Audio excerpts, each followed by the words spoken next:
Ladies and gentlemen, ATDF everything in that shelf presentation.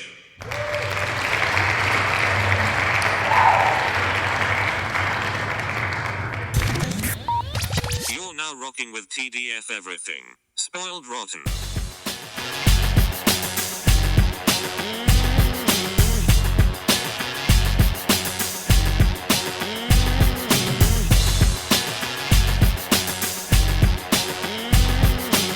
Spoiler alert. Welcome back, everybody.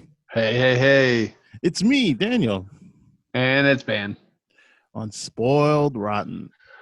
On that shelf. Yeah. That's right. We're doing Spider-Man. That's why we're doing this energy. Yeah. That's the energy Tobey Maguire gave it. Yeah, it's nice and chill. Very medium strength energy. Certainly chill. I don't know if it's nice. Revisiting this, I think my stance on this podcast in more recent episodes has been like, the issue with this performance is that he's just kind of a dork both times, like as Spider-Man and as Peter Parker. That's not the word I wanted to use. He's kind of like a bummer in both roles. There's no real fun. Yeah. But he has like snippets of fun, but he doesn't full out ever have fun.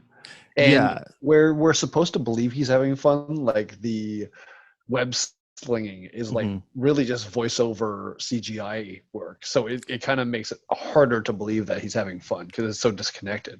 I would say, I should retract my statement and say it's just inconsistently. There's times where he's going like wahoo and stuff like that, but as you said, you're not seeing his face do it, which you never would because it's Spider-Man, but you're also like, you kind of hear it while he's got his back to you as well. Like it's just, I appreciate, like, again, we're trying to do the movies where like it's clear that like people like these movies, but also just these are movies that people actually put effort into, and Sam Raimi and everyone involved making this film is obviously putting in an effort. Yes. They're taking it seriously. It's obviously a very specific take. It's kind of more cartoony, but that works for Spider-Man. I'm not like, oh, why isn't it like dark and whatever. I also think that, just speaking in generalities, like there's also like some actually like creepy moments which work well. I mean, that's Sam's background, but like I forgot about that time where he goes back into the building to help people in the fire, and like there's like a genuine, like, even at this age maybe not scary moment, but like just like the way they use the sound design and the reveal of Green Goblin as the person in there that's gonna try and kill him.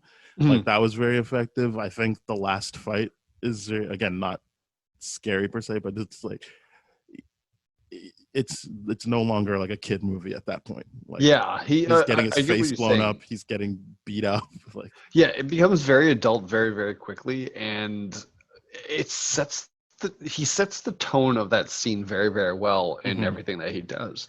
And that's where he brings that horror element design, because there really is a genuine creepiness to the scene. Yes. And I do enjoy that quite a bit, because I just finished rewatching that final fight scene, and it is genuinely creepy. Yeah, like they drop out all of the score, like, so it's just the sound of him getting beat up. Yep. And like he's not doing well. It's like you're just like, wow, holy shit. Yeah, he's getting beat up too. He's not. None of it's.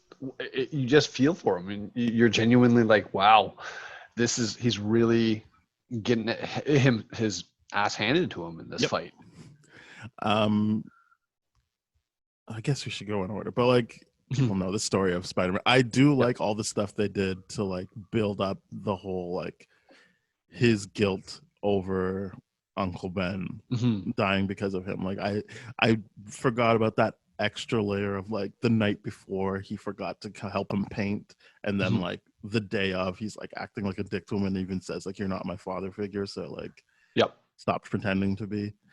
I think they built that well, and since we're not doing the Andrew Garfield movies, the only difference I liked was in the Andrew Garfield movies, they make it more like he's Spider-Man to capture the guy who killed Uncle Ben. Like that's like kind of the first bit of it. I like that play because in this one it's like he kills him, and then I'm like, you're kind of a not nice guy for most of this beginning part of it. Mm-hmm. So I don't really like. Would you actually become Spider-Man after that point? Like it seems like you would just be like, yeah, got him. Like, and now to get that car for Mary Jane. Yeah, see, like that's where his head was at, and like again, it doesn't matter. We all know the story of Spider-Man. We all know he has to be Spider-Man. It's just I kind of liked that twist in the Andrew Garfield one where it's like you're actually tracking more of like it stopping being a revenge thing and more becoming like, no, I need to do this because it's the right thing to do. Mm-hmm. Like there was a little bit more time dedicated to that, which is I don't like those movies, but that is one element I actually did appreciate. In the Garfield ones, yeah. Yes, in the Garfield ones. Yeah. That his first rounds of being Spider-Man was really just like, I'm looking for the guy who killed my uncle. Mm-hmm. Like I don't actually care about justice. I'm just out to get revenge. Yeah, and then it turned into that. This is it's very well because it's such a dedicated origin story to the Spider-Man mythos. The events happen so quickly that you're absolutely right. Like, where does he get that inspiration after? Is he like that? We're led to believe because there's so much time jumps. Because mm-hmm. the one thing I forget about this movie is that it occurs over the entire course of the school year. There's so many jumps and how fast it moves. I think it's 2 school years, isn't it? Because it's like you start with him in school, then he graduates high school, then he's in university. Yes, you're absolutely right. It's actually over the course of 2 school years. So it moves very, very quickly. And there are scenes that end up forcing the fact that he's like, no, I'm definitely miss him today. Like the graduation scene where where he's at home and he's crying. That scene feels so forced. But then over the course of the whole movie, you're like, oh, without that scene, he really just doesn't. The Uncle Ben thing isn't really there as much as the Andrew Garfield stuff is. You're right. Yeah, I think just the only negative thing I have to say about this movie is the Tobey. No, there's 2 things. There's a Tobey Maguire performance, which I don't care. Like, it's not that he isn't fun when he's Spider-Man and like sad when he's Peter Parker. That's and actually might in fact just make him more human, that it is kind of just mixed in throughout. It's more just like some of his reaction shots I'm just like you're really not giving like Kirsten Dunst much to work with. Like that time where she's like, oh, I never noticed your eyes were blue, and it's like I get the point is that he's dumbfounded and doesn't know what to say, but like just his reaction, I'm like this is so cartoonish that like I don't like, why is this happening? Like she's not playing it this way. The scene isn't really set up this way. Like you don't have to say something smart back, because that was the problem with the Andrew Garfield. It was Parker, 2 ways. That he's just got something to say for everything. But like and as I said, it's an inconsistent performance, because there are times where like his like, oh boy, and her being like, yeah, oh boy, what, Peter? And like yeah, you can be like, yeah, like that non-answer seems more authentic and organic than his like weird ass smile and like ooh. And so like I don't know, that kind of put me off this time. And the other like it was actually annoying to me is how much Mary Jane screams in the movie. Yeah. Like there's that point where they're at the like parade and Green Goblin makes his like grand entrance, and she screams on her way down, screams on her way up, she's screaming before she even falls. And I'm like, and I know that Kirsten Dunst even said, like, I don't know how much of it screaming is actually her, but I remember her being like, up until the 3rd movie, which they still used her the same way of like, I'm just tired of being the damsel in distress. Like I don't really like this. And like I'm pretty sure every movie ends in her needing to be saved from on top of a building or from being crushed from a building. She doesn't really get to do much stuff. Yeah, and that's I kind of guess the problem with the old Mary Jane that they did right was that it always ended up being like that. For the most part, the depictions I've seen, anyways, it wasn't until like the newer MJs in the comic books that were like a little bit more involved in stuff, or the video game at least. Like when she's like a photographer and stuff, yeah, or she's more she a reporter. She's a reporter. Yeah, she's a reporter, and it's way cooler. Or even if way. she was like an actress and doing her own thing, and it's more just the friction of like she's got something to do and he's got something to do, if that's what you wanted to play. But yeah, I was just like, because and I know that like Batman 89 still has that problem too, like, but like I don't know, like having rewatched both of them pretty recently, I was kind of like, yes, Batman is still like going to get Vicky Vale, but he isn't really. He's going to get Joker because that's like his thing. Right. Vicky Vale is like dragged along, and that's more a function of in that movie we are Vicky Vale, so like we need to be there for that showdown. And it's also the bait in that situation, and Mary Jane gets used as bait here too. But I guess the issue is that it's repeat, that she keeps getting in the same situations over and over again. Yeah.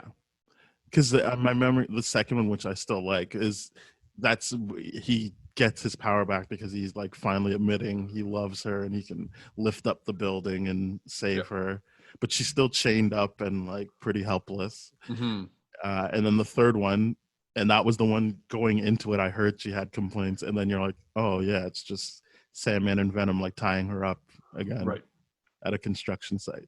I think one of the things that I have an issue with is basically how Mary Jane is depicted in this one, in the sense where she is such a damsel in distress, right? Versus all the other kind of ones, depictions of Mary Jane that I really, really like, is she's in her human life, she excels in her field at something, whether or not it's like a journalist or a model or an actress. She's excelling. She's in that field. And in this one, time and time after again, and yes, it is realistic that she's working her way up, but like every single audition, every single kind of thing that you see her in her regular life is like she's just beaten and beaten. Like she's not even a good waitress at her job. Like, well, your till's short. Don't let that happen again. And it's like, exactly. So they're really they're really taking away everything from Mary Jane, which is really what I didn't like about.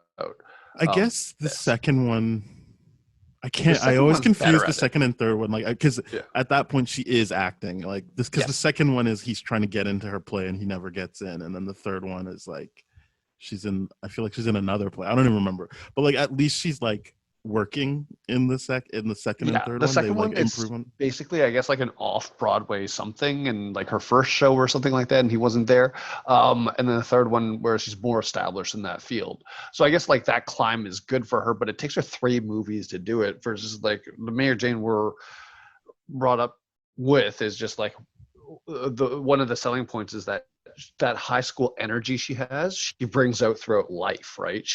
That's just who she is, because we only see that Mary Jane in high school. So the idea that he romanticizes the high school aspect of the relationship is he romanticized like first grade, like that's mentioned a bunch of times in the movie. Is that like there's a good chance he doesn't actually know her. He says she doesn't know me, but like all of his examples of what he loves about her are like, well, like Aunt May is like, remember when you were 6 and you called her an angel? And then when he's talking to her, he's like, no, you're a great actor. And she's like, you're basing this off of something I did in grade 1.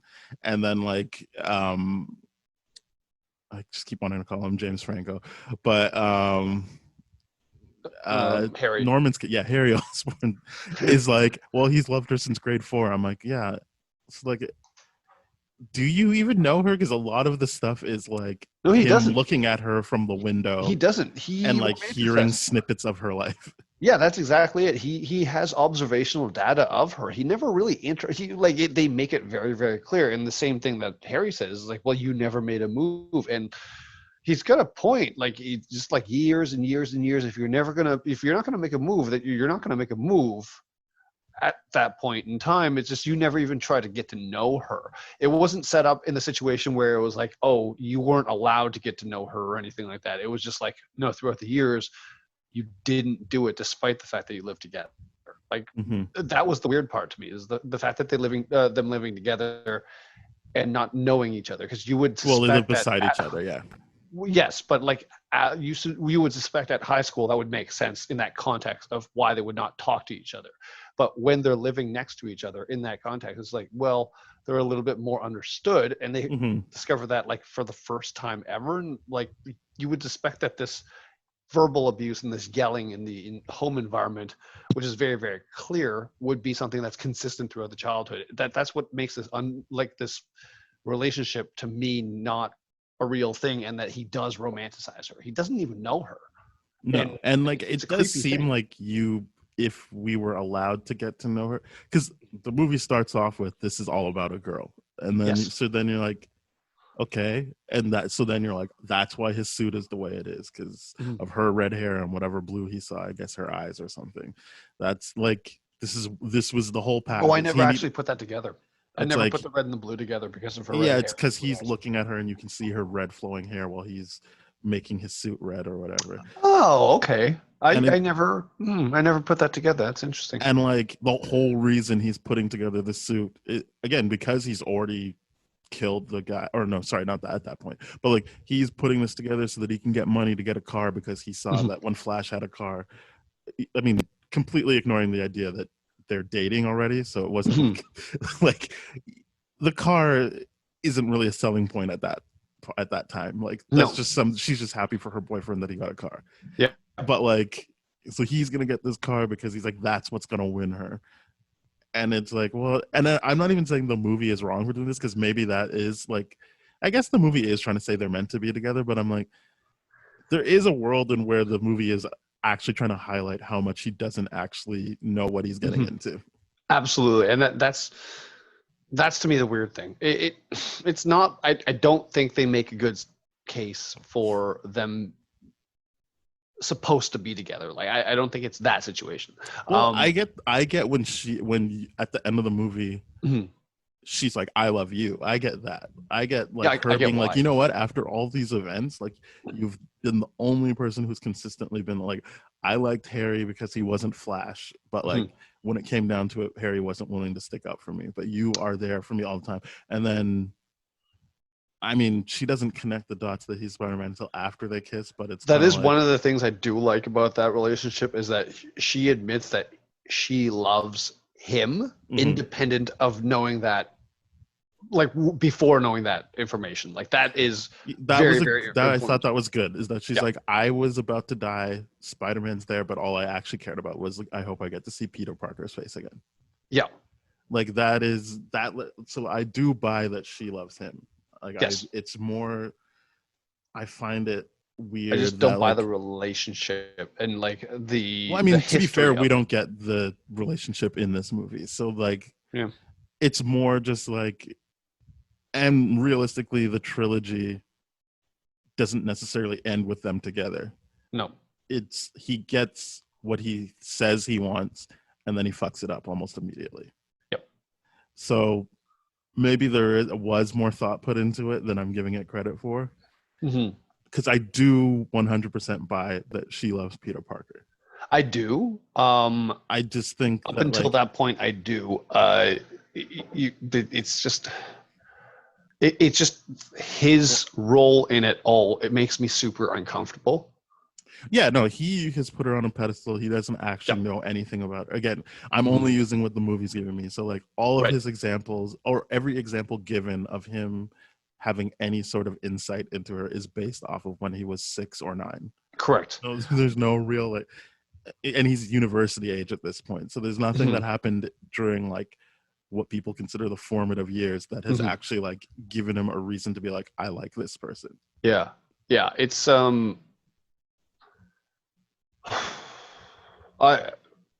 it's just a weird situation to be, where if a couple of kids from the age of 6 knew each other and grew up next to each other, like next door to each other, would not be like, would be that separated from social circles in all those different things. It makes so little sense to me why that would be the case. It seems like that was kind of my experience. I lived around a lot of popular girls in my neighborhood, and or like 2 or 3, but didn't mean that we actually hung out at school. that was younger age, but like again, if it was important to me, I made a point of like befriending them. It just seems really, really odd, but because it's a boy and a girl for me. For me, it's a boy and a girl, and we're talking about hetero, normative stuff. Like, if it is a boy and a girl, there would be that divide anyway. Like unless you're saying they grew up together as friends, but that's never the case. It's just They never established that. That is true. He just saw her and liked her. There's never any talk of what she knows about him. And this movie is her getting to know him. So that's why I'm like, oh, I get it, why she likes him. But like, they didn't grow up as friends, and there is that divide of like, oh, I don't know how to talk to her because this is someone I'm using this in broad terms, sexually interested in. I know at 6 he's not trying to have sex with her, but those feelings. No, but there's a romantic. There's a romantic aspect, or that's the word I should have used. Yes, should have used. I'm romantically interested in this person, and it's like, well, I guess I could see that in the sense where you hype yourself up, but in that sense, I could see that it just. I like the believability of, and this is where the issue is, where I can't watch this movie now and not think of other iterations of this movie, and most notably Homecoming, and the situation that they create in Homecoming, where he lives in an apartment complex in Queens, and I can see a situation where you would have a popular person, like popular romantic interest, that grew up next to you in a apartment complex and not really know each other. Like, I think that would be a very, very realistic expectation. But even then, like in Homecoming, and I like Homecoming. This isn't.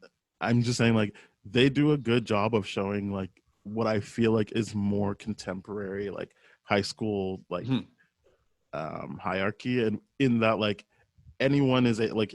He's still invited to the party. Like, it's not like they were like, ooh, not like this movie, and that's fine because this is the world this movie wants to live. I'm talking about the Sam Raimi one. Is like, he's such a dork. No one wants to sit next to him on the school bus. So they're really like pushing that kind of like antiquated idea of like, this is how school works. Like, and I guess that's never, and it's like there wouldn't be a case where there wouldn't be a case where everyone on the bus would actively screw him over like that. Like, be like, no, keep driving, or like, because they're not kids at that point. They are about to graduate high school. Like, not everyone would be like, yeah, like keep driving, bus driver. And then when he finally gets on the bus, everyone makes a point of being like, can't sit next to me. It's like, all right, like that's like for like grade 2 maybe. Like, people think that's funny. And then you go to Homecoming, and it's like, just because he's invited to these things doesn't mean he's not still going to get made fun of. It's just pretty much everyone hangs out like at the same things. And then, so you're just like, create whatever you've created at high school gets recreated at a party, gets recreated at the mall, but like you're still interacting with these people. And so like, I think that's just a function of Homecoming being a bit more contemporary, and then this movie and Sam Raimi's movie wanting to be like this throwback to like the 60s and the 50s, not the 50s, but like that idea. And that's exactly what I was trying to articulate, and you did it much better, is that the believability of the school years to me was not there because it was depicting that between 40s and 50s era kind of high school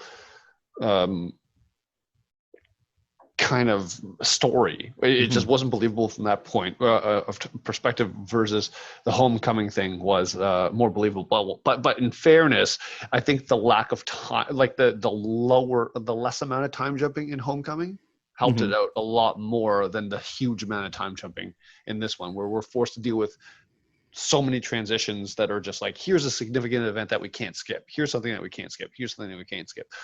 And in many ways, I think that hurts this movie. When I rewatched it. For me, rewatching it, I'm already like, most of the important stuff for me happens when he's already in university. Yep. So like, for me, I'm just like, yeah, he graduates high school. I get it. Yep. It didn't feel too time jumpy. I mean, it becomes less relevant, like, because all of this could have still taken place in high school. Like, there's nothing, or just start in university. I don't know. Like, nothing about them really felt like their lives significantly changed once they moved to university, other than you now have an opportunity for Peter and Harry to live together. But even then, it's like you live with someone and you don't know they're dating the love of your life. And it's like, yeah, like that didn't really change anything. Yeah, and they didn't make, it's not like they made a big case that he was so busy being Spider-Man that he wasn't being a friend, a good friend, so to speak. I assume that is the case. It's that he's so busy. But again, all of that can happen if he's still in high school, or, you know, Sure. The time jump doesn't really mean anything other than, like, I guess now it's been a year of him never being around as opposed to months of him never being around. But, like, the idea is still the same. He's never around, which is why Harry can, like, date someone and him not have any clue about it.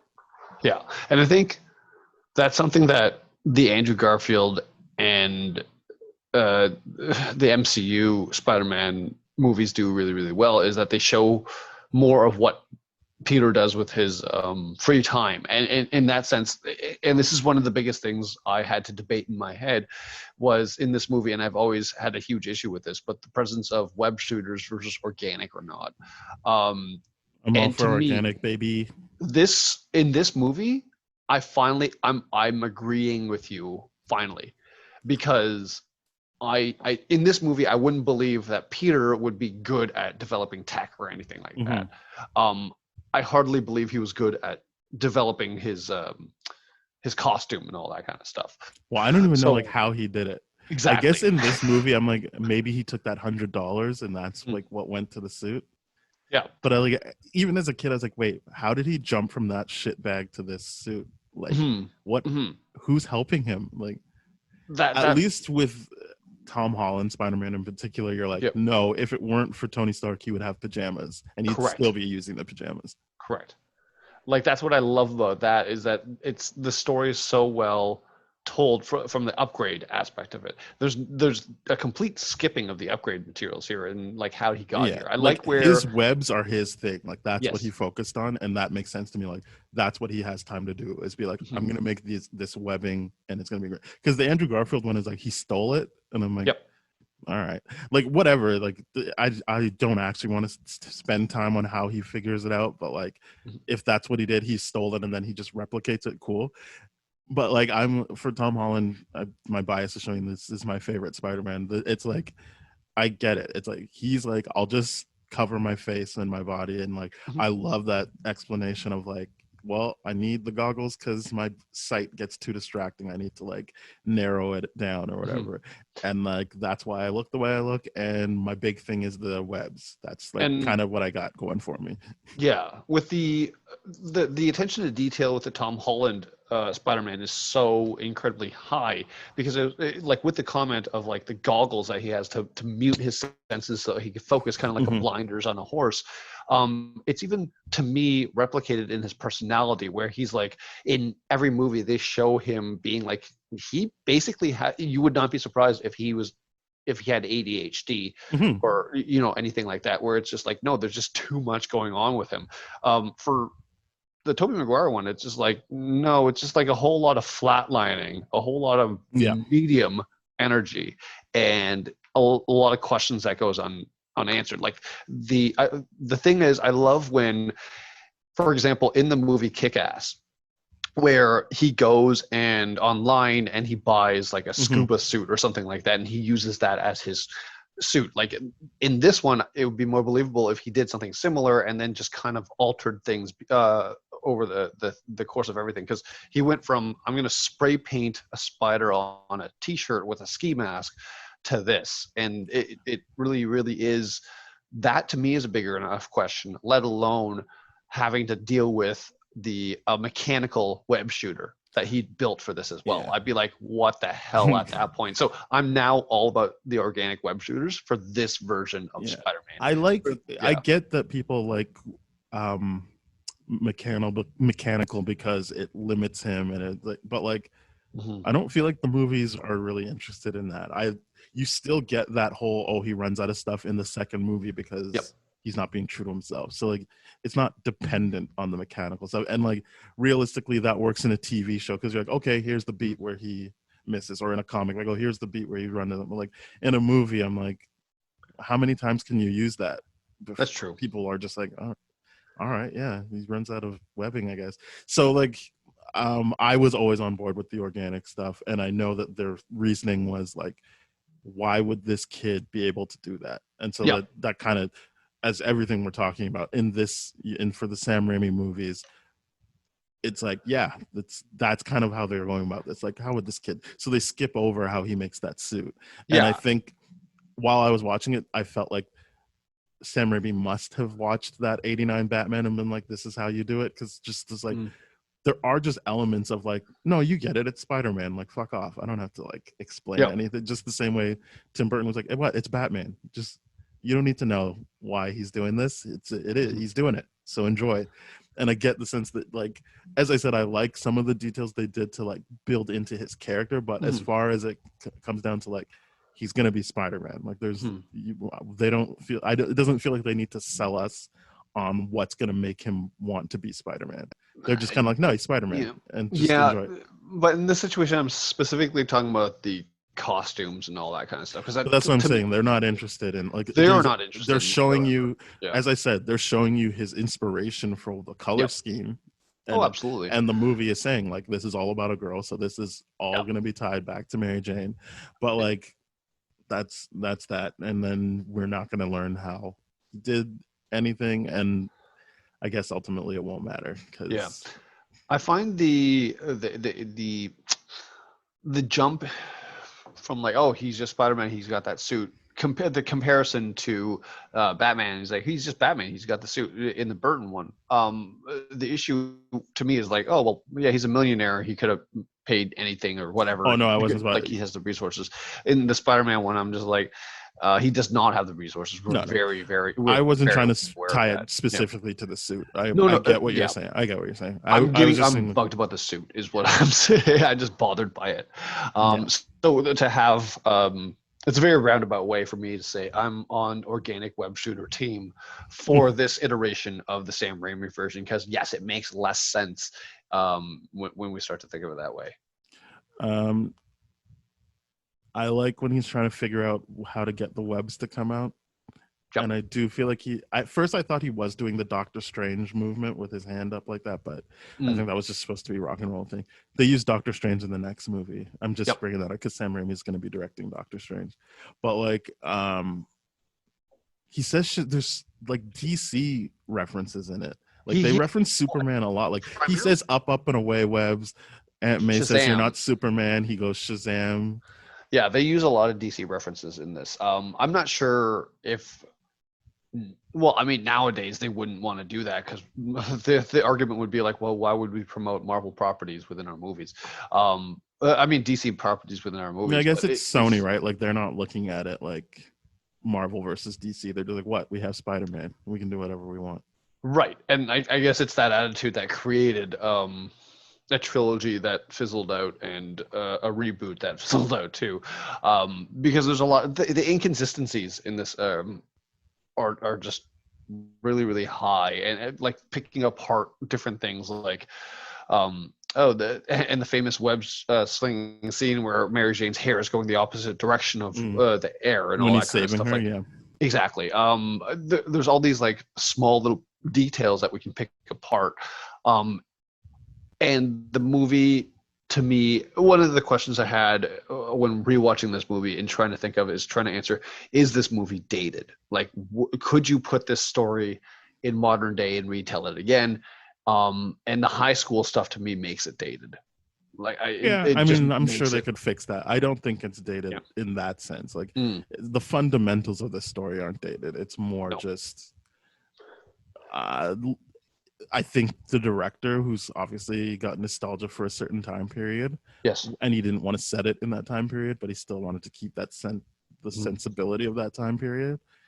But again, he wouldn't be doing it in your situation of like just taking the story and retelling it, because it's not the story beats that are dated. It's the execution, and that comes down to a guy that has a very specific vision of what he likes. That's true. And so that would be changed once you get the new director and the new writers.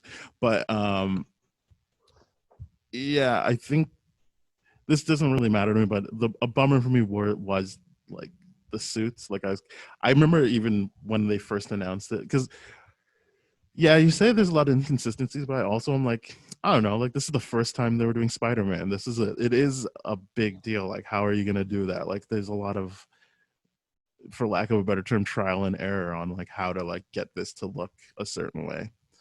I would say I'm not too harsh on the like execution of it. Like I was as a kid, I was like, oh, that's gonna be Spider-Man. It just looks like a cartoon, and then I'm like, but realistically, what are they gonna do? Like there was probably a lot of like hand wringing about how do we represent this in live action, and like any live action representation before that wasn't good. It's not like people like, oh, like people laugh at it now. So like this is their first time being like, all right, how can we just recreate that experience, like the exhilarating thing of like web slinging.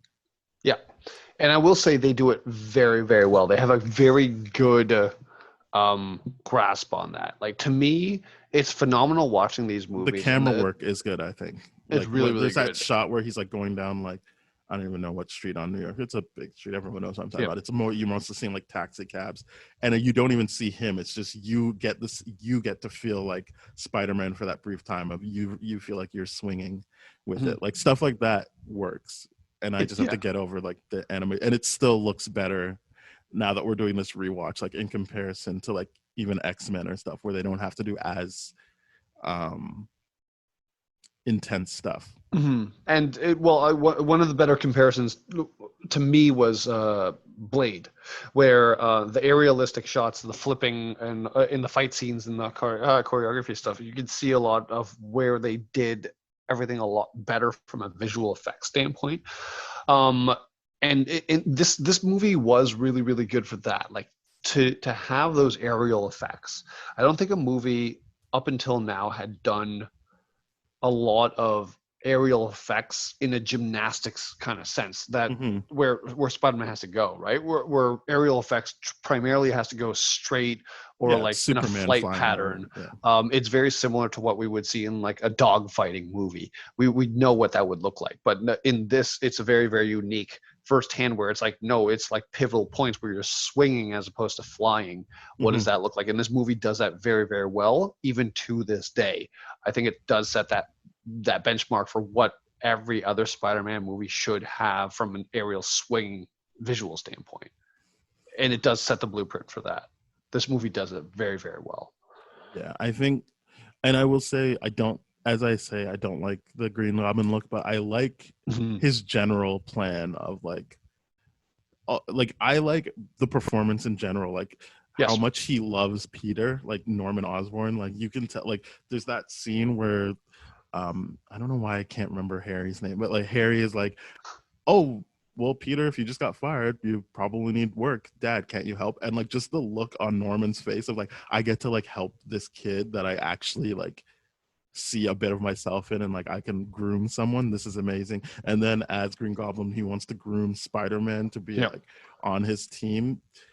And I like that he's like, look, imagine what we could build, or if you want, we can just destroy a bunch of stuff as we fight each other. Which one do you want? Like, and like even at the end where he's like, you want to be a hero so bad, but like watch this. Like I'm gonna drop your girlfriend and a bunch of innocent people, like kids. And like just that line of like, and then you'll see what a hero's reward is. It's like you either do the right thing and then lose the love of your life, or go after your love of your life, and then everyone's gonna be like, what a selfish asshole. It's like, he's like, you won't have these issues if you just work with me. I think the one thing this movie, another thing this movie does very, very well, and that relationship between Green Goblin and Spider-Man is fantastic, because in comparing the Harry Osborns, we only have Dane DeHaan to compare to, really, because the Andrew Garfield version never really got there. No, you mean Tom Holland? No, wait, sorry. Dane DeHaan and James Dane Franco. DeHaan is the art. Yeah, Harry. Sorry. It wasn't McGuire. Sorry.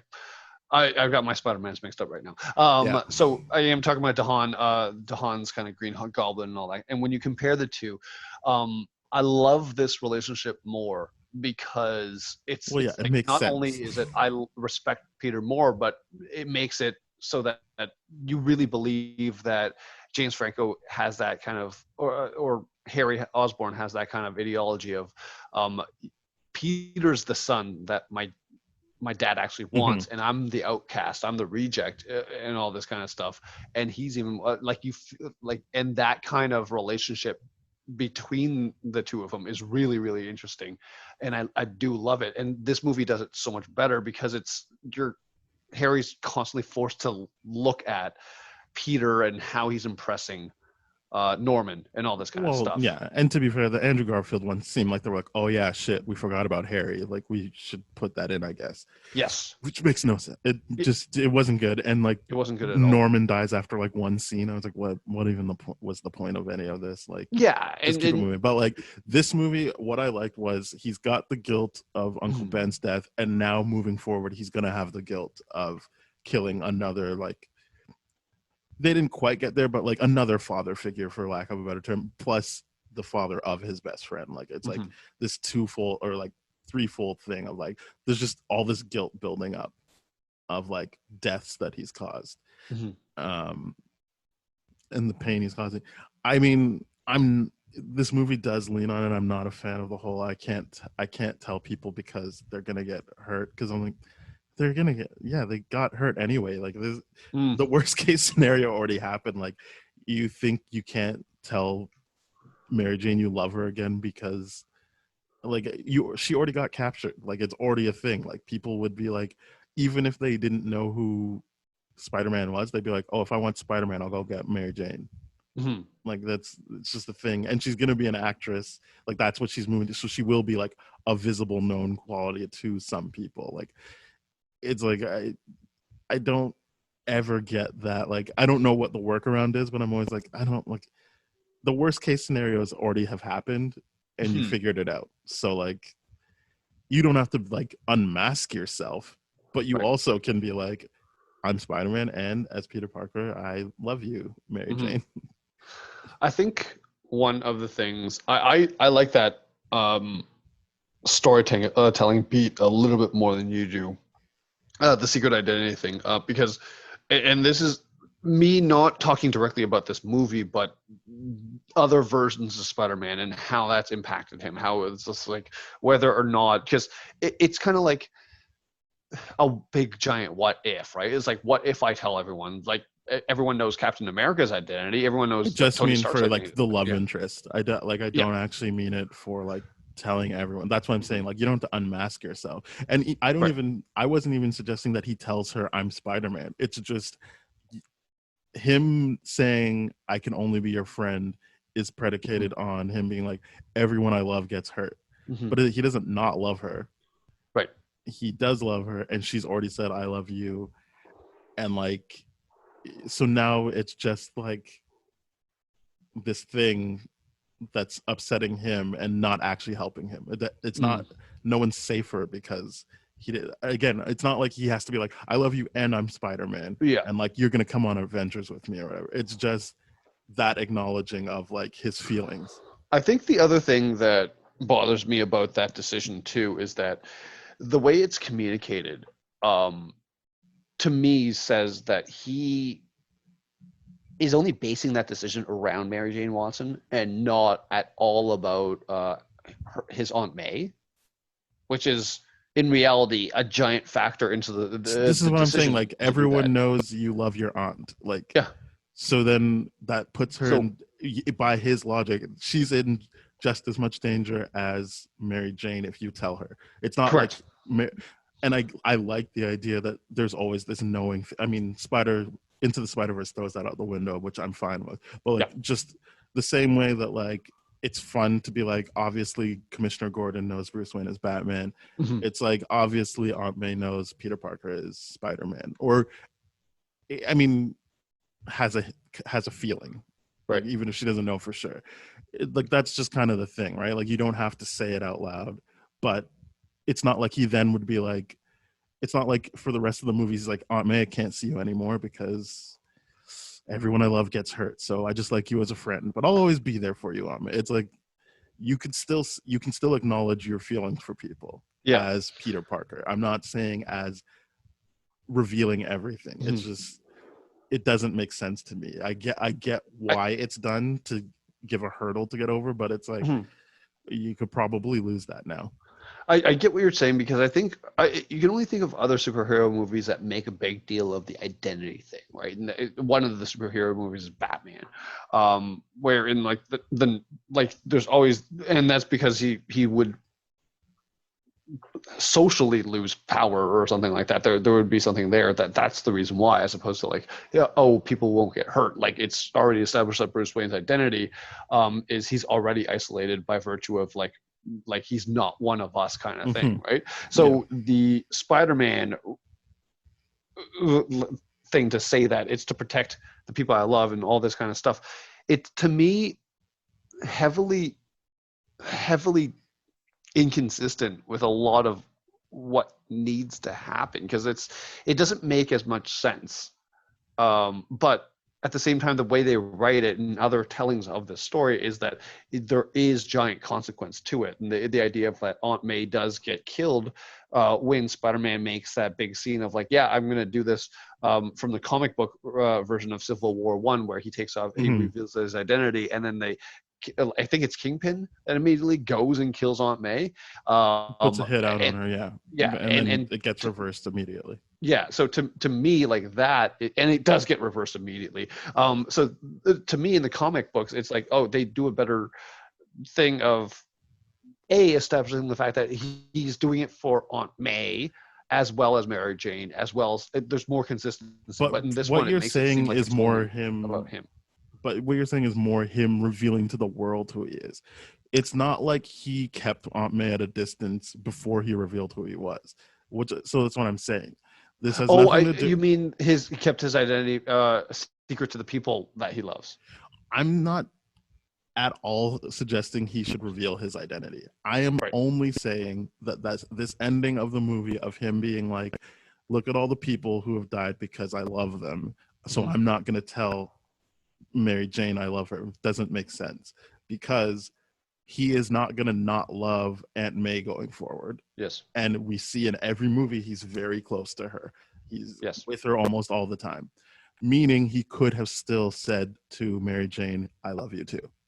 It has nothing to do with his identity. It has nothing to do with coming out as Spider-Man. It's just a plot controversy. Like, I don't remember how to speak English anymore. It's just this plot hurdle for the second movie, more than it is an authentic and organic thing of like, because that logic makes no sense. If like, because sure, people don't know who you love as like, but like, that's just romantically. You do have family and friends they could still go after. If that was your thinking, which I still don't think is actually logical. I'm just saying, if I was using his thinking, just because you don't claim a girlfriend doesn't mean other people won't get hurt or that she wouldn't get hurt. Right. You can still be like, let's see where this goes. Yeah, I would definitely say that it's inconsistent and it is selfish to a big degree, because it's all like he's just. Not only is he not his emotions reciprocate the love, so he does love Mary Jane too, and his decision to say no in that situation is just he's just putting himself and Mary Jane in unnecessary amounts of pain. Emotional pain, like that's emotional pain, and it's really I agree with you. It's completely unnecessary, because if he's done a good job of like. The way I see it is, if he loves Mary Jane and Aunt May enough, then he'll ensure that he does a better job of keeping his identity a secret. I think to what you were speaking to makes more sense, but that's not what I got from the movie. What you're saying makes sense of like, he, like, if he is in this relationship with her, his duties as Spider-Man will stop him from ever truly being there for her. In that sense, like he'll be able to save her life, but he can't be there for other moments. like that, like, because he's got to be out doing Spider-Man things. Mm-hmm. But that's not how this was set up. This whole movie is building towards like, okay, Uncle Ben got killed, mm-hmm. Norman got killed. I'm hurting a bunch of people that like I care about. Mm-hmm. I can't do that to her. But like this, yeah, like it's more like it didn't feel positioned as like I am saving her from a sad relationship. He just thinks I'm saving her life now, which isn't necessarily it isn't the case, but it's like that's his logic is I'm saving her life, as opposed to I am just sparing her feelings because I won't be able to emotionally be there for her all the time. That's more what I was saying. Like it's like a weird, his logic doesn't make sense, because what you're speaking to does make sense about like his duties. Is it would be one thing if he was opening it up and being like, hey, look, I love you and I'm Spider-Man, which means these ABC. But I'm pretty sure, just having watched it, that his actual logic is just, I will save her life by saying I don't love her.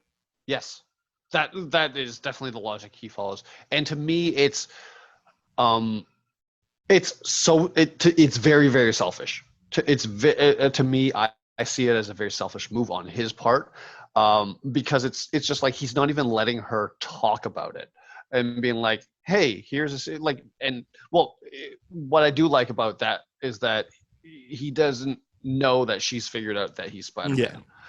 So I do like that aspect. So if she had that information, he might rethink it, and actually entertain it. It's like, well, if you already know, that is what the second movie is about. Yeah, exactly. That's the second movie. So it's a cliffhanger to me, that what we're basically saying is it's a cliffhanger that doesn't work. It's not compelling enough, because it's just a stupid decision at that point in time. And a stupid, selfish decision. And I don't get behind it, because I'm like, why did you do that? It makes no sense. Yeah, because I think what you were getting at made more sense. It's like, I just can't, like, this isn't gonna work. Because I'm Spider-Man, which then the next logical step is having to admit you're Spider-Man. But that wasn't what I was suggesting. And so, like, I guess talking this through, I'm like, it doesn't make sense that he would think this is saving her life, because there are other people in his life that he's still gonna love and say, and I don't mean romantically, but like still have that intimate bond with, and then they're gonna get in trouble too. She still keeps getting in trouble, as we see. It's not really like, I don't like that they've given him that flawed logic. It's really, I don't like it either. The logic's so heavily flawed, and it's just, it also assumes, and the thing I really don't like, and this is the thing I think about it, it's just, I think I found the words for how much I don't like this. To me, it frames it so that he doesn't respect her too. It makes it seem like in his mind, like, well, I have to save you all the time, like including in the emotional sense of things, and that we're assuming that you're going to be a needy kind of relationship person, when that hasn't been the case that he's seen. Like, it's inconsistent. You know what I mean? Like, it'd be like, the spare her from her feelings thing makes it seem like she's a really needy person, when Peter's seen her interact with 2 relationships that have failed, where she has displayed in both those relationships that she is not the needy girlfriend at all. She's like, I mean, that's not really what I was getting at, that she would be needy. It's more, no, it's not what you're getting at. It's what I'm like, this is another reason why I don't like that decision.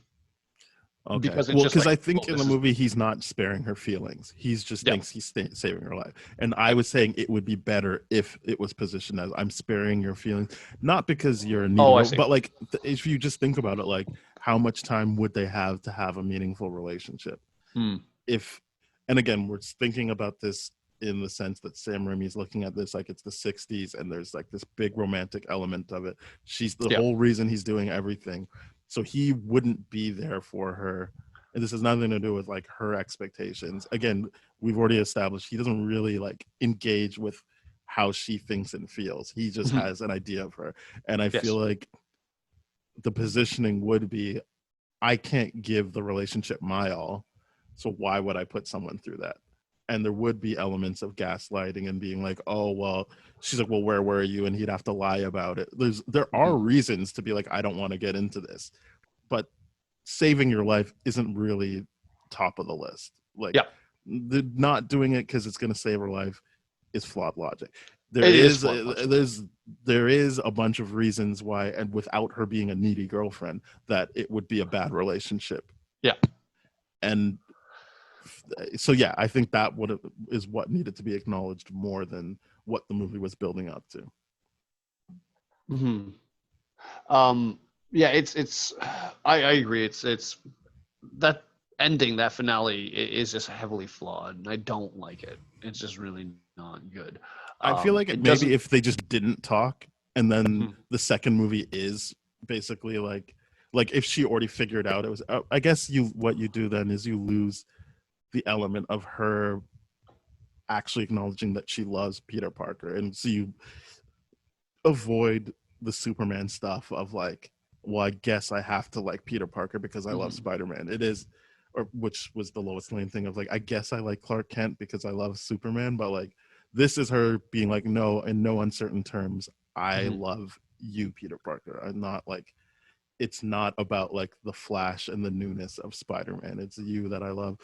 So I guess you still have to have them talk, or that information to be revealed. But like, it's just weird. Like, because I guess that my only workaround would be if they just never have that like they never have that exchange. And so I would rather second movie.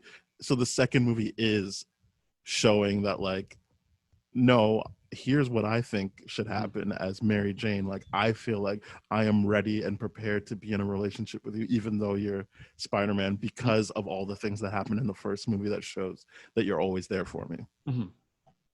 I think I'm just not a fan of that scene in general, and I don't think the movie loses anything from omitting it and being cut out, because Spider-Man 2 just picks up where, to your point, is basically picking up where it is and addressing the issue front head on. Because and I guess the issue is that no, there's no issue here, because you still, like, if someone were to make the case, well, it's you got to see the love story pan out, and it's not a satisfying ending at all. It's not like he says yes, but, and then has a discussion and all that kind of stuff. He just straight up lies and makes a decision without. And he took that kiss from her, which feels weird. Yeah. Watching it, I'm like, you're really gonna let her kiss you like that? And that'd be like, by the way, we're just friends. Yeah. Gotcha. That's what's really, I didn't like that at all. I'm like, dude, that you just, if you made that decision beforehand that you're never gonna do that, because like that's not dialogue that you would say on the spot to someone. That's a decision you've already made that right. I can't be with. Yeah. Unless he was like, what a shit kiss. Yeah. But I guess we're just friends. I'll be there for you. Don't worry about that. Totally got you. But I don't know if I can do the kissing thing anymore. That would be the funniest thing in the world. Wait, if he just like romanticized her this whole time. He's like, oh my God, that's how you kiss? Oh man, boy, was I off with that. Oh man. He's like, it was better when I was upside down, I guess. I don't know. Oh, you can only kiss upside down. Yeah.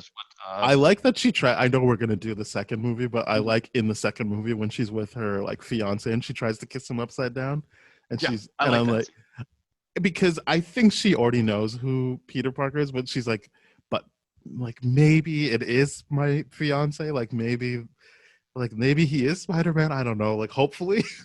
I actually in that scene, the second one, I feel like it's more about the idea of like, can I have that magic with my husband? And is it just, like, basically to me in that scene is this a kink of mine? That's what she's figuring out. It's like, is this my kink? Do I need to kiss him upside down? I feel so bad for him when he's like, wow, I'm back in space. And she's like, we're just friends. Yeah. That is funny. It's like, wow, I'm back. Yep. But we are jumping ahead. In this. I think I do like everything about the Green Goblin except the suit. You're right. The aesthetics of the suit is just it feels like an afterthought. There's a point where it technically is because they had the whole like animatronic face thing going on, and then they abandoned that. So I've got to imagine at some point, like, fuck it, just put a helmet on him. Just put a flight suit and helmet on him. Yeah. Which makes sense for what he's doing. This was something he was trying to sell to the army. I don't know why he chose the goblin in particular, but who cares? It's like, let me make this scary, I guess. Like, take this mask and make it look scary for when I go get these people. But like, as a kid, it looked so much more intricate, and then when I watched it now, I'm like, oh, it's just that. Like, I was like, oh, like, yeah, I guess he just was doing he just took the prototype and never upgraded other than his mask. It's funny because it's like you have this huge giant budget, but you didn't have someone that designed the suit a little bit better, except from a functionality standpoint. Like, that's I guess weird. You're supposed to just be impressed by his glider, which is very impressive. I feel like not enough people are like, holy shit, like, look at this guy's glider. Yeah. But arguably, I would be like, okay, tell me more about the technology of the suit that someone has to wear. And why fair, most people he interacts with already know because they were in on making it. Yeah, and well, I meant from the army general, but I think at that point it would be fair to assume that would have been like the seventh meeting that they would have had. Like, I always got the sense they knew exactly what was happening because they were like, "That's our tech," and I feel like in the opening scene, it's already wearing whatever person is on the glider is already wearing that stuff when they're like talking to the people. Yeah, I just don't like the suit itself. No, it's no good. Like, it's just. But ugly. I also don't like the mask because sometimes he's talking, but Willem Dafoe isn't moving his mouth, and I'm like, that seems like an easy fix. Like, why is this happening? Yeah, why did they make a point of making it mesh? So you can see his mouth. Yeah, which must have just been for like cooling and breathing reasons, but like, it's so visible, and you're like, you gotta make sure that his mouth is at least moving when he's like, but he's not just going like it's like he'll say something like, "Come here, Spider-Man," but his mouth is not moving, and you're like, or I think the line is actually, "Oh, impressive," and I was just like, but he didn't like. There's got to be another shot you can use if he never was going to move his mouth. There's got to be some other thing to just like cut to so that I'm not watching him not move his mouth. And that's like one of those little things that those screw ups, like the Mary Jane hair flying the wrong way kind of thing that are prevalent in this movie so much. And it's I'm sure someone's kicking themselves about it. I guess there's no need to like double down on it. It's like, I'm sure whoever was it's like, fuck it. And like, not fuck it, but like, fuck. Like, I wish I could go back and change that. The thing that bothers me is the design of the helmet and the suit. So to me, it would make sense if he designed the helmet that way after J. Jonah Jameson gave him the name of Green Goblin, and then he's like, fine, I'll give them the Goblin that they want, and then do that. But the issue to me was that he named himself Green Goblin before he had the Goblin aesthetic before J. Jonah Jameson named him. And with the pumpkin bombs and all that kind of stuff. Well, I mean, the pumpkin bombs, I mean, to be fair, they don't look like pumpkins. They just kind of like, or there's no pumpkin drawing on it or whatever. It's just like orange and it just glows out and it blows up that way. But there's so many issues with the suit because like, why would military tech have that as the aesthetic? I mean, again, much like the like jump forward to him just having the Spider-Man suit, I get the sense that it was just like he had that idea, and so he was like, when I show up, I need to be scary. I'm going to use this Goblin aesthetic, I guess, and we just don't get to see it. Yeah, there's a lot of logical jumps in regards to the suits. At least that part's consistent. Yeah. So I've seen this many times. It seems like it can't possibly be true, but Hugh Jackman showed up to set to film his Wolverine cameo, and they're like, "We can't find your costume." And I'm like, "What do you mean your costume? The like flight suit? Like, just let him wear a t-shirt and jeans."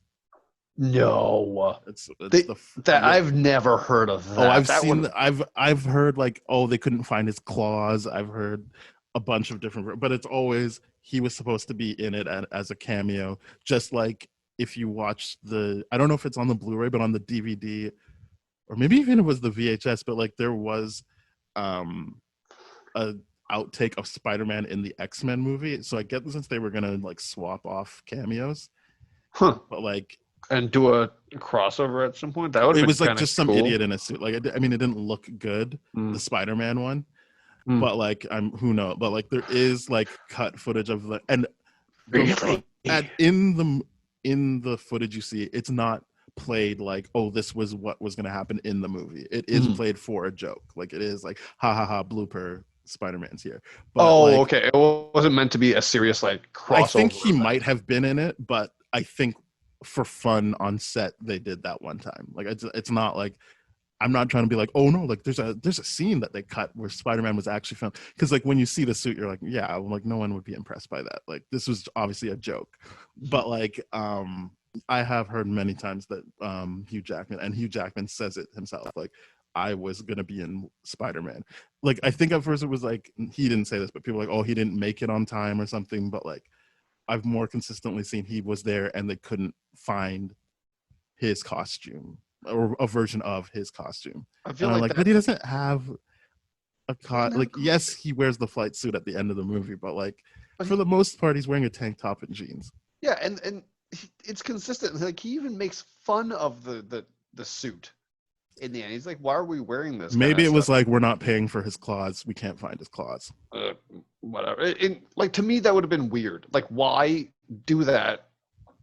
If it was supposed to be a joke, to me it would have been a better joke if like some guy dressed like you, like Hugh Jackman had the hair. Like to me, because the most important thing about the Wolverine aesthetic from Hugh Jackman, from what we've seen at that point, because had X2 come out already, or just X1, or just X-Men? I don't know which one came out first. It would have been just X-Men, because we would have done X2 was out by that point. Yeah, by the time they were filming X, it was just the first X-Men movie. Yeah, so to me, like the thing that would have been important would have been just the hair. Like just do that Wolverine hair and have him walk in a tank top, and that would have been a good enough joke. You don't need to be like confirmed, like, oh, he's got Wolverine claws as well. It's a perfect.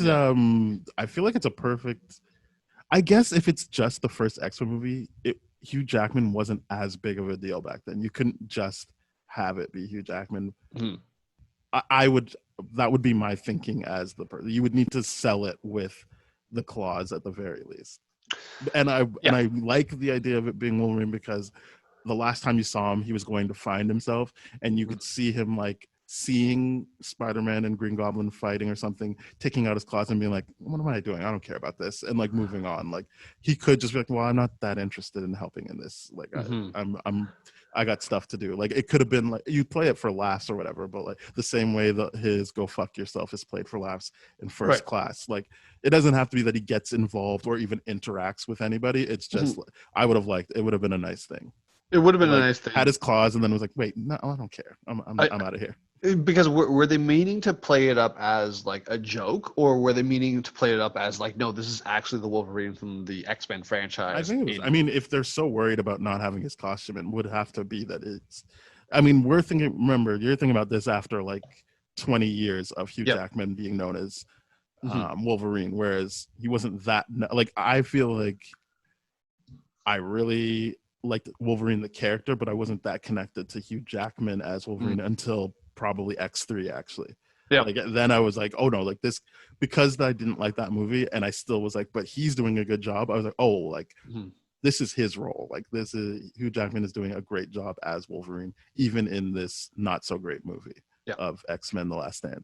So like I can see them being like, well, we need to make sure like people know this is Wolverine. Like it wouldn't be just enough to be like, oh, it's Hugh Jackman, because I don't even know if he had name recognition by the time they were filming this. Right. No. So what I'm trying to decipher in my head right now was whether or not it was a serious cameo or if it was a joke cameo.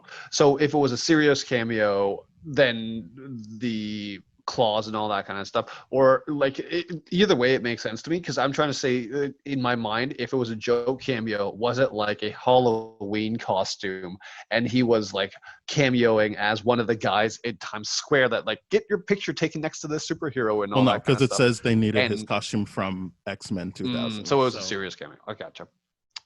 That was what was planned. I've never heard that before in my life. That would have been interesting to see what that possibly would have built into, but depending on the intention at the time, we'll never know. You have definitely more information. I don't think that would have ever been like building towards like them doing a movie together. I think it would have just been like tying itself to like the success of X-Men. Of like, if you like that, like he's here too still. We're taking it just as seriously as they did. Right. Gotcha. Just promoting it for the sake of promotion. I mean, it's a different studio, right? Because that's Fox and Sony. It's not like they didn't own it. So like that really was just like, no, like it, I guess that speaks to even the fact that he's using like Superman references and Shazam references, that he's like the movie was just like, yeah, it's just a celebration. Like Wolverine's here too. Yep. Yeah. Interesting. Very, very cool. Oh, David Fincher was asked to direct. Yep. I think that's one of the things, and this is this pretty interesting, is how Sony went about developing this, because Sony Pictures bought from MGM all preceding script versions of Spider-Man, but it only wanted James Cameron's development of it. Right, I think that's where the organic web shooters came from. Yeah, because Cameron had advocated for mechanical. I thought he wanted organic. That's what I'd always heard, is that the main carryover was that he had organic web shooters. Oh, Remaining Constant in All the Rewrites was the organic web shooter. Yeah, from the Cameron script. You're right. Sorry. Absolutely. So that was a great idea from Cameron, but it would have been interesting to be like, what was Cameron working on? And I've heard what he was working on, and I was like, oh, really? Like, I've never watched a bad James Cameron movie. Like, I've seen movies where I'm like, this isn't my favorite, but I've never been like, wow, this guy, what a whiff. Like, this stinks. It's just when you hear like what his ideas were, and I guess same thing, like if I heard the ideas going on in Avatar, I'd be like, yeah, that sounds stupid. But like visually, it works. Like visually, for what it's supposed to do, I think Avatar works. Like it's not a movie I revisit or care to like defend, but like I enjoyed it when I saw it in theaters the way it was meant to be seen. And so I guess it would have been good, but because I think it was like Arnold Schwarzenegger was going to be Doc Ock. It would have been Leonardo DiCaprio, or if he could have got him. I think he wanted Leonardo DiCaprio to be Spider-Man. And like it sounded like there was like, and again, who knows what happens from script to screen, but like it sounded like the script was pretty like vulgar as well. Like, oh really? And I don't know that they would keep that, because I read like the Michael Bay, not that he wrote it, but like when Michael Bay was producing the Turtles, like that version, like there was script leaks, and it was like, it wasn't necessarily the dialogue, but it would be like, and Raphael looks like a fucking like cool guy, and like it just was a vulgar script, not necessarily that the characters would say vulgarities. And so like I heard that about it, and it was pretty sexual as well, the James Cameron Spider-Man. Oh really? Yeah, like I think he really leaned into the idea of like, this is like a stand-in for puberty, so his web slinging is kind of like learning about masturbation and like that kind of awakening in yourself. Right. So like really, so I guess the Jack Black, Sarah Michelle Gellar MVA award spoof video that they did was dead on the nail with that kind of aspect of Cameron was saying. Because I don't know what actually would make it to screen. But yeah, whereas I heard that kind of stuff, I was like, oh, okay, that sounds weird. But like I said, I've never watched an entire James Cameron movie and been like, what an amateur. Like, that guy doesn't know what he's doing. Right.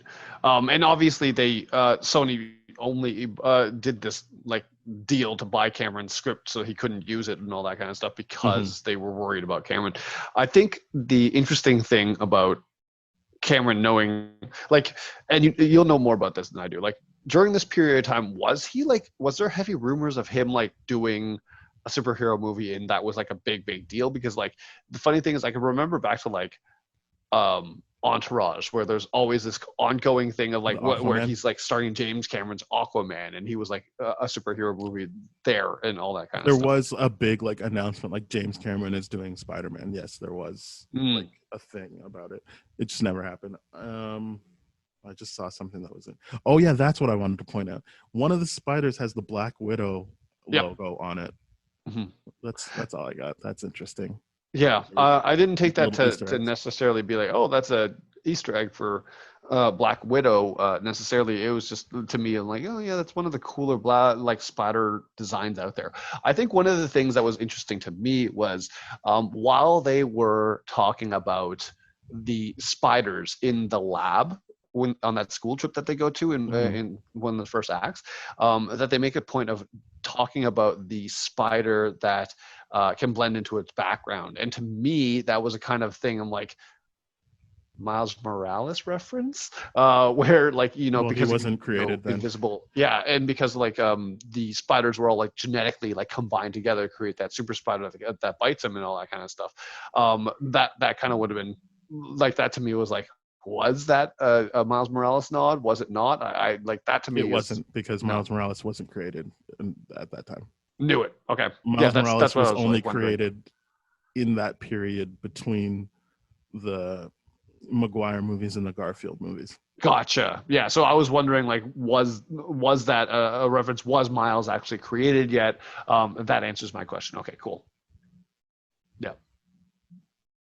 That is, I don't really have anything else to say about this movie. Yeah, the other thing we would have said was that I think one of the original drafts was that Dr. Octopus was supposed to be in this as well as Green Goblin, but then they said 3 origin stories would have been too much. Thank God, because that's a right call. Running the Green Goblin and the Spider-Man origin story at the same time while building all those characters was busy enough. And they did do a good job, I think, for what they did.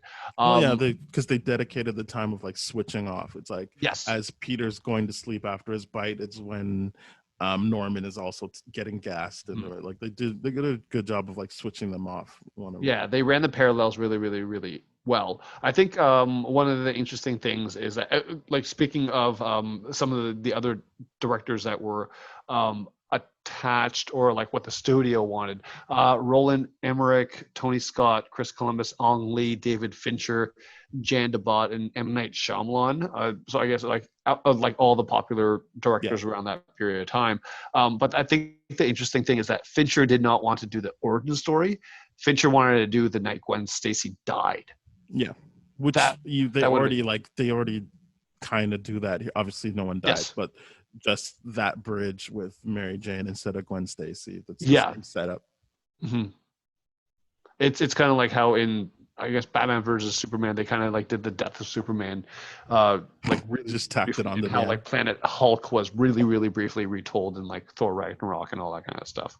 So it's really interesting how like those giant story beats like make mini beats within this, and that was kind of cool to see that. But yeah, they still used little beats of it, which is fun to me. Well, that was Spider-Man. Medium. No, I like what they accomplished for like the fact that it really was like the first time that you would have to do a superhero like Spider-Man. There's certain things you have to take into consideration for how he moves and how to like portray that properly. And that was I'm not very cool. that big of a fan of the Tobey Maguire performance. Yeah, rewatching it doesn't sit well with me now. It just doesn't sit well. It was good as a starting point. Like you got to start somewhere. But I don't know if I'm gonna watch the Andrew Garfield ones, as I just don't really like those movies. But like, I rewatched it one time, just out of the blue, and I regretted it. Like, I got to imagine he's a more charismatic lead, but not necessarily a better Peter Parker or Spider-Man. I don't know. He's a better Spider-Man to me than a Peter Parker. But in this, Oh, I don't even know with Tobey Maguire anymore. I really have to revisit whether or not I think he's a good Peter Parker, because I like it's a question now whether or not he is a good Peter Parker. yep, it is. We'll see in Spider-Man 2. We forgot to talk about J. Jonah Jameson in particular. One thing that people have pointed out on other podcasts I listen to that I like that they kept in this movie is that, like, even though he's a dick and he's not really particularly nice to Peter, what makes him work is that he's a good person at it to his core. Like that scene where he just finished talking to, like, Peter is still just on the other side of his doorway, and Green Goblin comes in like, where's the kid that's taking the pictures? And he's just straight up like, I don't know, they come in anonymously, I don't know who did it. Like just the fact that he was like willing to, like, I mean, ultimately what that is saying, like, you might as well just kill me, I'm not going to tell you. Yeah, and that's a good point with the J. Jonah Jameson character, is that he has that outward bullying persona with everyone, but fundamentally at the end of the day, he makes the right decision. And that because like he wants the world to be a certain way, and it's not necessarily like, and I like that they did it in the cartoons as well. He's like, well, I just don't understand why anyone who's doing the right thing would wear a mask. And that's tied to him losing people to masked murderers and stuff. And like, that is his issue. But I really think that was like a good character beat where he didn't give up Peter Parker or even allude to like knowing where he is. Like he didn't even go like, I don't know, he's gone. I don't know. I don't keep tabs on him. There's also other things in this that is very, very interesting to me with J. Jonah Jameson's character, because you could see even the situation where the wrestling ring coordinator person versus J. Jonah Jameson, they both have a situation where Peter has done some work, and the wrestler guy takes advantage of him. Is like, hey, on a technicality, here is only $100. The ad said 3,000 because the ad you only give me 2 minutes as opposed to 3. Like, that's a situation where he used the system to screw over Peter. Versus what J. Jonah Jameson did is, when Peter originally came with the pictures, he's like, yeah, they're crap, and of course he's like, no, these are amazing, but he won't let them do it, and that's part of his persona. But then he's like, I'll offer you 200, and then immediately, without saying anything, without saying very much, he's like, okay, I'll give you 300. That's the freelance rate. So that's a situation where J. Jonah Jameson used the system in place to actually help out Peter, and I think that was it's very interesting to see that decision too. And I know he's trying to screw, like, not trying to screw him over, but he doesn't want to pay because he's cheap. But I even like the way he positioned it as like, why would you want a job? Be freelance. This is the perfect thing. And realistically, it is the perfect thing for Peter if he's going to stay being Spider-Man, is to be a freelance employee, not a full-on staff member. And it's just like every decision he makes is just, no, he's just a cheap guy. Like that's all he is. And it's just even on the phone where he's like, what, like the reception person's like, your wife wants to know, what do you want for the kitchen towel or whatever. Is like, whatever's cheapest. Like, he doesn't care. He just wants like cheaper, do it. He's still going to do it. He's just like, you like both options. To me, it's irrelevant. So if you're going to ask me, it's going to be the cheaper one, but still I'm making this to make my wife happy. My assumption is because he consistently does the right thing, but he does it in a very crude way. And that's what I like about his character in this a lot. He fundamentally does do the right thing, or like the honorable thing, I would say. I think that's what people didn't like about him in Far From Home, is that they turned him into more like an Alex Jones type character who is not a nice person and doesn't have their heart in the right place. Right. I just liked seeing him again, but I get that criticism of like, well, we haven't seen him in further movies yet. I think he did one other segment, but like I didn't watch it. But like, and that's also just his online persona. So who knows what they'll do with him, or if they'll do anything with him going. He said he's in more movies, but like, I don't know like what the deal is there. It's just like, I can see people being upset by like, oh, you've turned him into like this kind of like alt-right like conspiracy theorist guy. You know what? Now that you bring that, that's something I never considered. If they're bringing this J.K. Simmons, J. Jonah Jameson in there, then it's very. Oh yeah, they're fundamentally changing that character, but they're getting the same actor to do it. That's a weird depiction. I've never thought about what that actually meant. Well, we'll I guess I just have to treat them as completely separate characters then. It is. Or completely. Yeah. Well, I mean, it's still the character from the comics. It's not necessarily the character from the Raimi movies.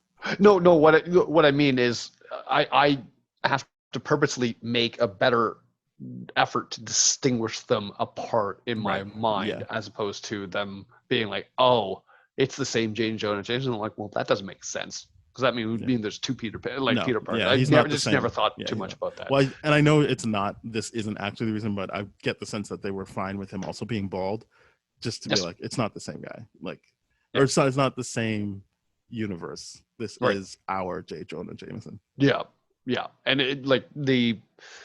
Yeah, I know it's because he just was like pulled off of a set where he was bald, and like they put green screen behind him, and he just did it, because he loves the character. But like, it also helps that he doesn't look exactly the same. Yeah, it's true. If he did look exactly the same, that would have been more eyebrow raising. But but I do like that, and I just have to work in my mind to make that a separate character. But yeah. All right, let's rate it. All right, this still sits at an 8 for me. It's got that nostalgia. It's got throwbacks. Actually, let's do 7.5. I was gonna say that is my rating, 7.5. Yeah. You don't have to lower it. I'm just like, I thought for sure I was gonna have the higher mark. Yeah. I see why you would say that. There are many things I didn't like about this, but at the same time, you can't help the nostalgia. You can't help the nostalgia, and it is genuinely the first attempt at tackling these kind of things in the subject matter. Of course, it's going to screw up, it's going to fumble, it's going to do a lot of things, and there's going to be better iterations. You can only hope there's better iterations of and we did get better iterations. So. Yes, exactly. Yeah. So to see where it started from and where it came from, and where the starting point was very, very strong, being what it was. So like, yes, I find it weird. Well, I guess I don't find it weird. You're right. It's like Sam Raimi's trying to tell this version of this beat of a story in Americana in a very unbelievable setting of Queens, to me anyways.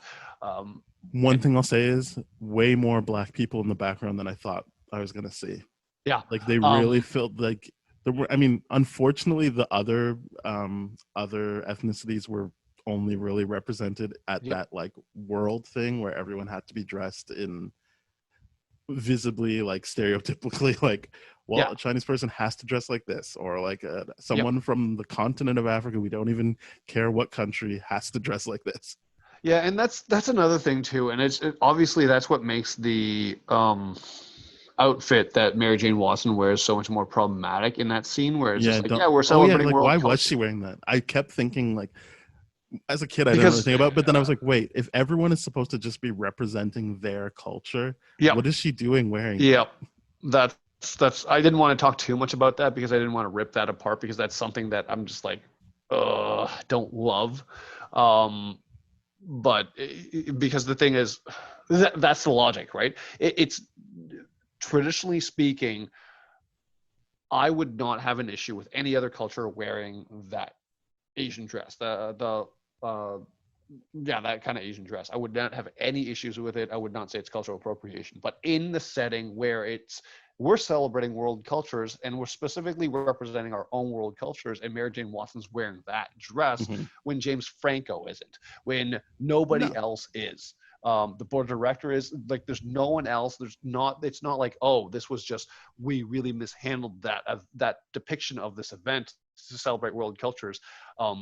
Everyone was supposed to pick a world culture to visually represent. It wasn't like, oh, this was just really, really bad thinking about this. This was just one of those situations where you literally, that was just a straight out appropriated thing where you're just taking that, and it makes it worse because the background representation, there's a lot more Black representation and Latino representation in this, even with speaking lines and all that kind of stuff. But I still love the teacher at the beginning of the movie, because at first, as a kid, I was like, what an interesting take. And now I'm like, wait, is he just bad at acting? Like, just the way he's delivering his lines, I'm like, what is happening here? It's so interesting.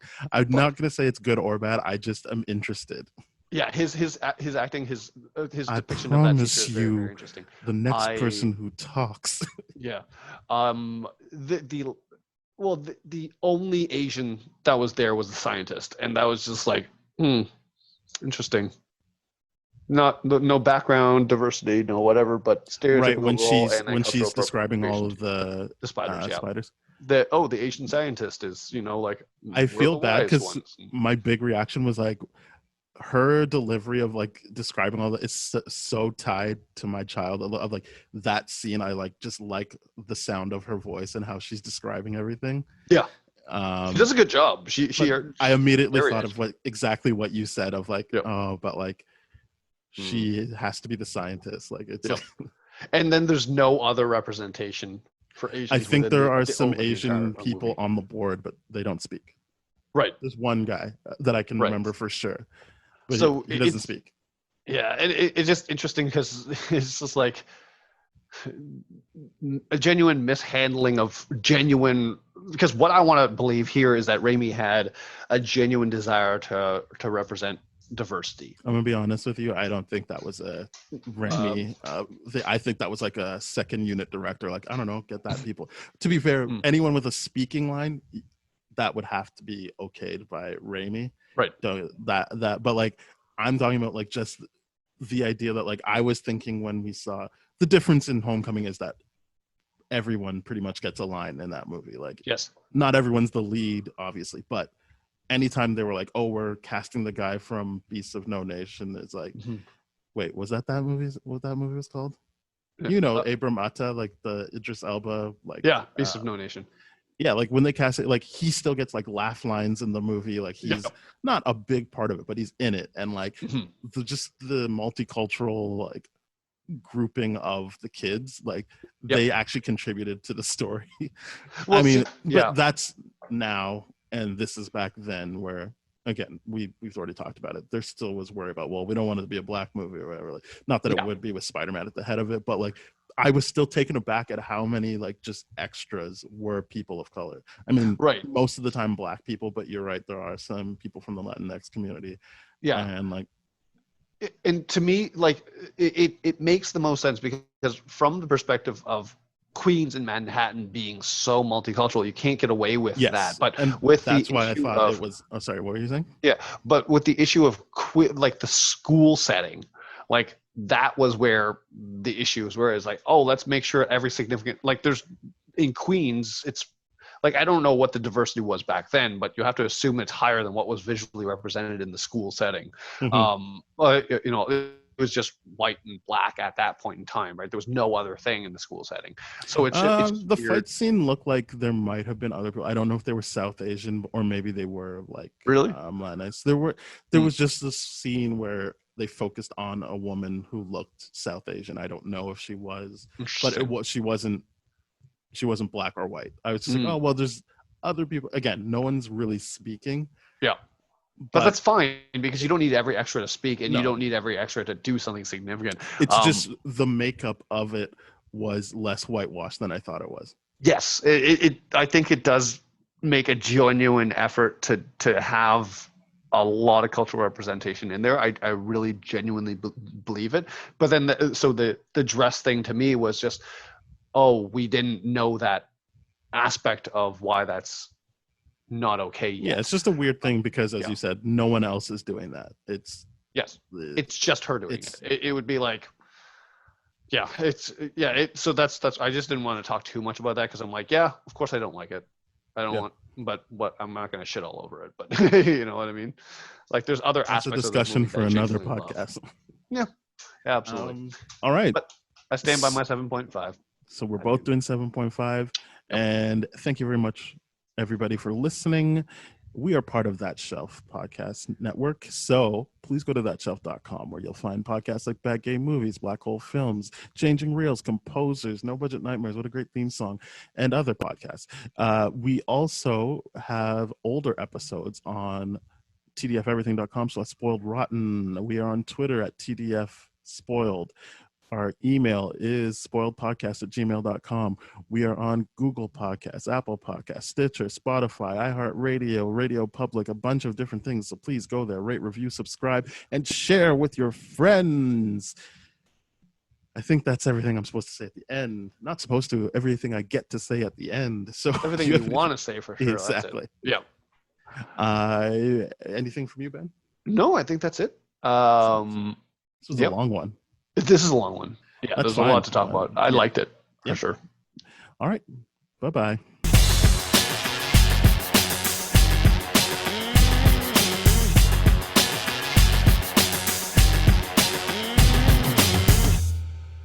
This has been a TDF Everything production, brah.